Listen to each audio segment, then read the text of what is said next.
So lads, today we're going to be talking about something that happened yesterday, and it was a news article about, Chennedy Carter. And I'll always say this when it comes to Chennedy Carter, like, I really like Chennedy Carter as a player. I think she's superb as a player. But, like, this was frustrating. This was really, really frustrating because it takes away the entire kind of nuance of everything, and it's just not that, like, and also it brings back into the news what was one of the lower moments in her career. Because Chennedy Carter, in fairness to her, has almost like revived everything. She's revived her career. She's back. She's guaranteed a contract next year. So many good things are happening to Chennedy Carter, especially what she's doing in China. And now she's bringing up, she's bringing back one of her bad moments here to make a bad argument. Like, honestly, she is making in my opinion, a very not smart argument. And she's called out the double stand. She said she's calling out the double standards on emotion, but I think the reality situation is there's way more to it why this was news. But let me see right here. Chennedy Carter calls it double standards between WNBA, NBA, displays of emotion. So basically, she won a big award, but she called out a argument between Ron Holland and Jordan Clarkson, who both got ejected. And she then says, but when emotions get to women, y'all opinions, it's funny. It don't even get this bad, like squaring up in a game. Way worse than anything I seen a female do. It's very hard for a player to square up when you hit them when you blindside somebody. No offense. Like, I'm sorry, it's hard for Caitlin Clark to square up to you when she's on the ground after she had her back turned and you hit her. Hitting someone with their back turns 100% worse than two players going at it. And by the way, they both got ejected and they're both going to get a suspension. You got called for a common foul.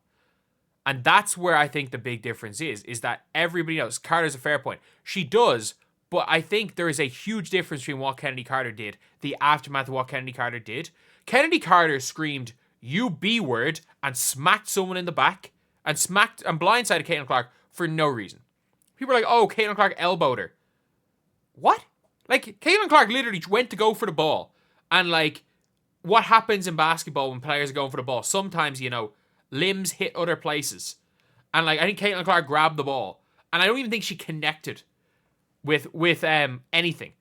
But, like, Chennedy Carter was like, well, Caitlin said nothing happened. Because Chennedy Carter, if she had gotten elbowed from Caitlin Clark, she would have straight away said, I was just giving it back to her. She can't hit me and expect nothing. Everyone who knows Chennedy Carter knows Chennedy. Well, not who knows Chennedy Carter. I don't know her personally, but anyone who's seen aim at Chennedy Carter knows she has no filter. If Caitlin Clark did something to Chennedy Carter to provoke that, then like obviously Chennedy Carter would have said it. And also the fact is she went on Twitter saying like she's not even good. And what does she do other than 3-point shooting? So this was a personal issue with Caitlin Clark. This was not a good... Like, it was a bad look from Chennedy Carter. I think Chennedy Carter is a great player. I think she belongs in WNBA. I think people can have lapses. Don't have to be perfect. As long as she didn't go and injure her, like, you can forgive and forget, to be honest, in all situations when something like that happens. But there's not even a comparison. She low-key ain't wrong. It's fun in the NBA, but it's bullying in the W. This is Jordan Clarkson versus... This is Jordan Clarkson versus Ron Holland. Who gives a damn? It's very different, by the way. It is bullying when Caitlin Clark, in the game against the Seattle Storm, she got hit with 3 to 4 fouls that could have been called as flagrant. The referees blew no calls on 3 of them. On most of them. I was like, they blew a common foul once. Caitlin Clark, by the way, was it 3 days earlier? Got punched in the face. Like, Caitlin Clark, 3 days before this game, got punched in the face. And the referees called it double tech. She got punched in the face. So the narrative going in to the first Chicago game was the referees had it out for Caitlin Clark. The players had it out for Caitlin Clark. And everyone was watching this Chicago game. So we went into this game with the narrative that the referees were screwing Caitlin. They were letting players go at Caitlin.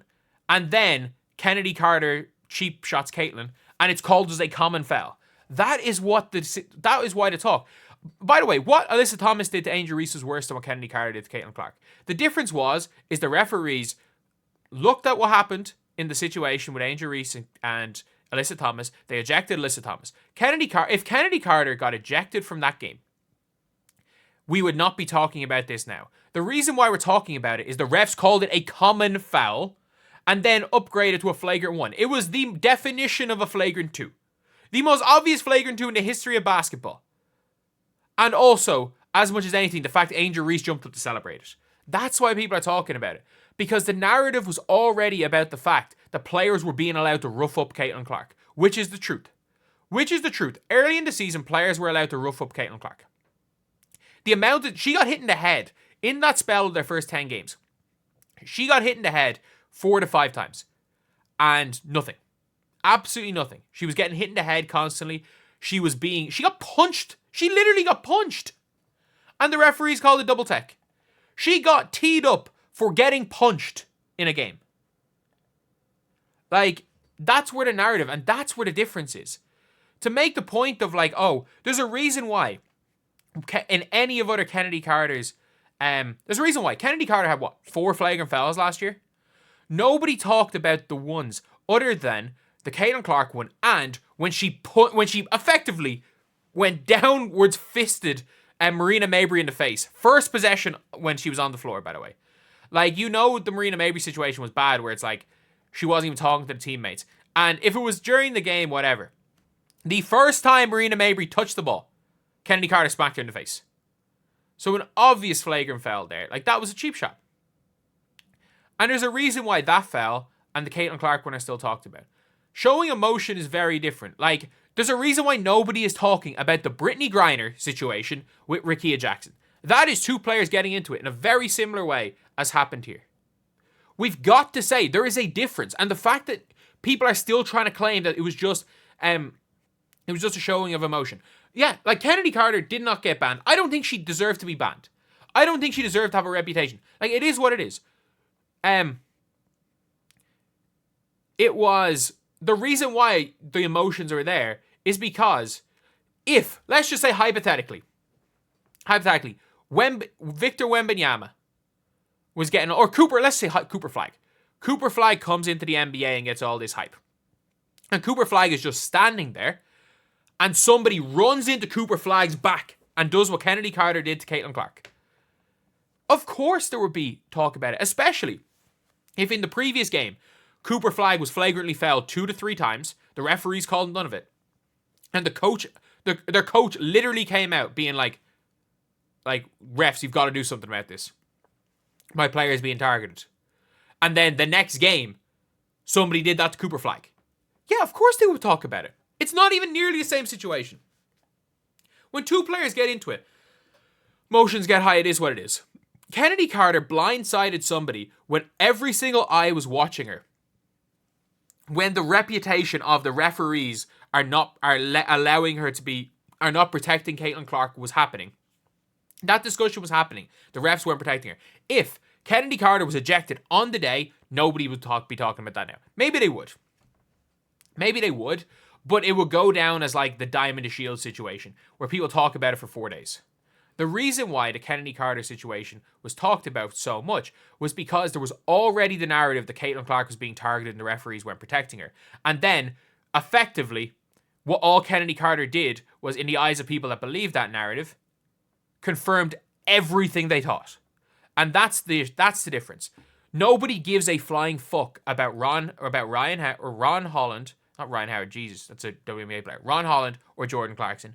Even though they make a lot more money than WNBA players, more people care about Caitlin Clark than either of them. Nobody cares about them. Nobody could care less if they get into a fight. Heck, people to this day, by the way, when Isaiah Stewart chased LeBron off the court, people still talk about that to this day. So no, it's not a men versus women issue. You did it to Caitlin Clark. In a Clark versus Angel Reese game. Angel Reese celebrated, and you got to stay on the floor and then didn't even get upgraded to a flagrant 2. The reality is that all the narrative that was currently happening around Caitlin Clark in the WNBA, the whole Chennedy Carter situation summed it up. And then Chennedy Carter went on social media, started liking and retweeting anti-Caitlin Clark tweets, and then saying, what does she even, other than 3-pointers, what does she even do? So yeah, there's one thing about two players getting into it in the heat of a basketball game.